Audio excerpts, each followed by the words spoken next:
You're listening to IsReal News, 3 daily briefings on the Middle East and on global developments. From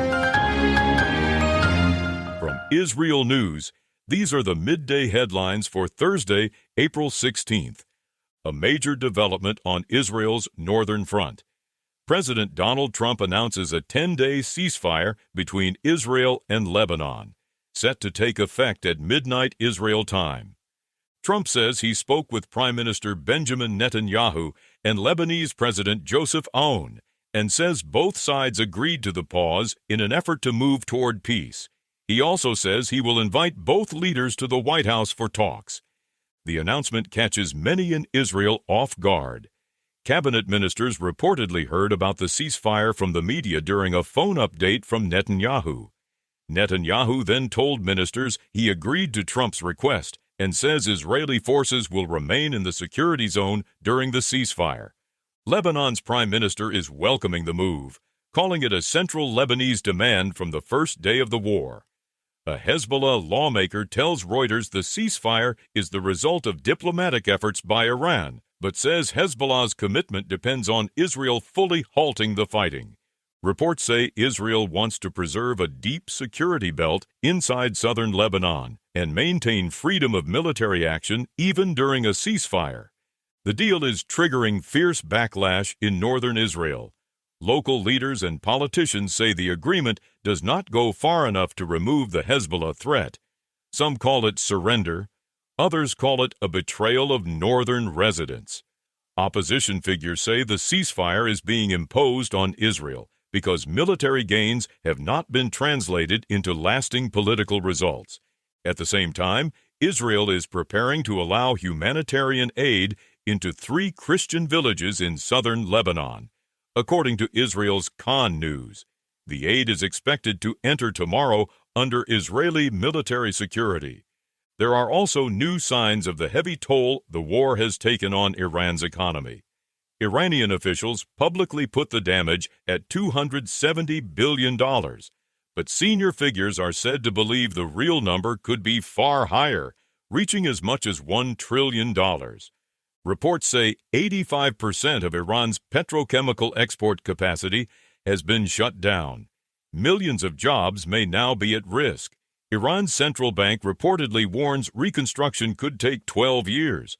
The damage is spreading beyond oil and gas. Steel production has also been hit hard, and officials warn the economic shock is now threatening almost half of Iran's workforce.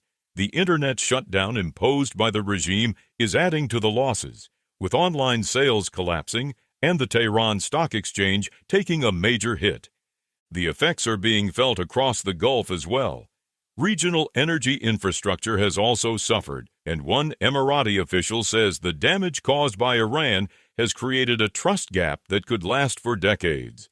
A new clash is also unfolding between President Trump and Pope Leo XIV. Speaking in Cameroon, the Pope says the world is being ravaged by what he calls a handful of tyrants, and condemns leaders who manipulate religion and the name of God for military, economic, and political gain. The Pope's remarks come as Trump continues publicly attacking him on social media, while also sharing AI-generated religious imagery of himself. Earlier this week, Leo says he has no fear of the Trump administration and no fear of speaking out about the message of the gospel.